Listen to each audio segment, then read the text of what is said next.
All right, our very first Audi R8. Man, I remember watching Iron Man and seeing these. I'm like, that is badass. Like, that is really cool. Would I buy one? I don't know. I don't know. They're cool, they are, but I don't know if I would want... The guy's already said that anywhere that he goes, people are always trying to race him. And I'm not much of like a speed guy. So I just like just to cruise and just go. But it is pretty cool looking. V10 at that. So the masking side shouldn't be too difficult, but I am going to be extremely tedious when it comes to the prep side of things. The door jambs, we want to make sure those are clean. This is thankfully, we already got an edge here, so I shouldn't have too much of a hassle with it. Carbon fiber accents are staying the same. All the chrome stuff is going black. Same with the wheels, the grille, a couple other accents. And then we're going to change the color of the silver to a nice army green color. Not too bright, not too soft, not too dark. It is just right. This one's going to take me a couple days. Obviously, I want to make sure it looks good. I mean, it's a freaking R8. Like, it's a supercar. They consider this thing a supercar. So, this one's going to be a little bit longer than what we normally do. You already know. Let's get to work.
first Audi R8 is completely done.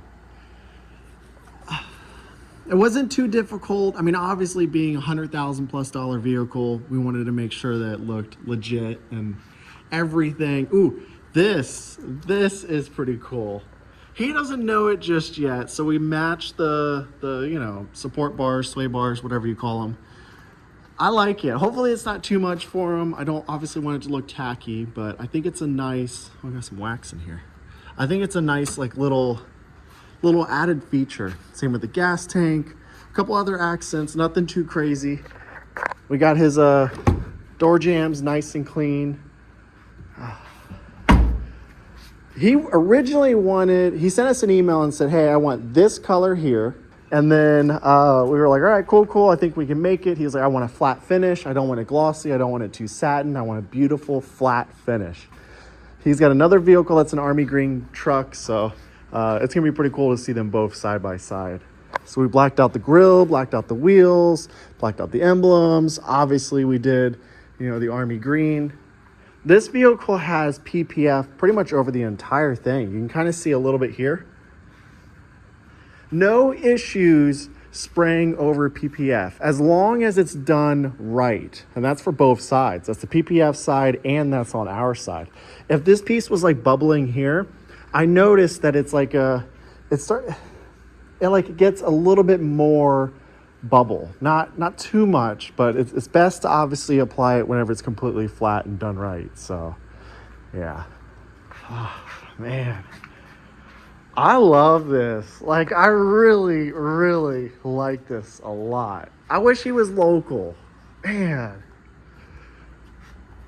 Gas resistant, scratch resistant, peelable automotive paint. This guy can drive around for 3, 4, 5 years, whatever the case is. And when he's done and ready, he can peel it off and go back to his gray or silver color. And yeah, he's good to go.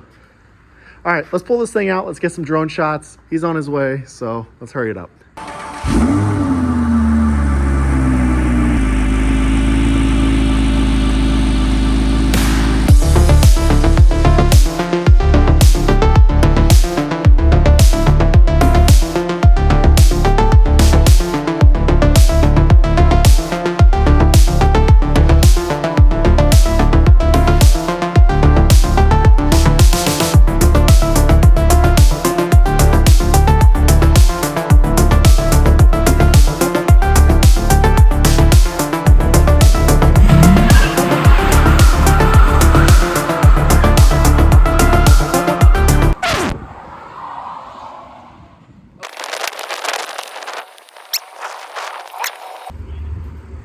You okay though?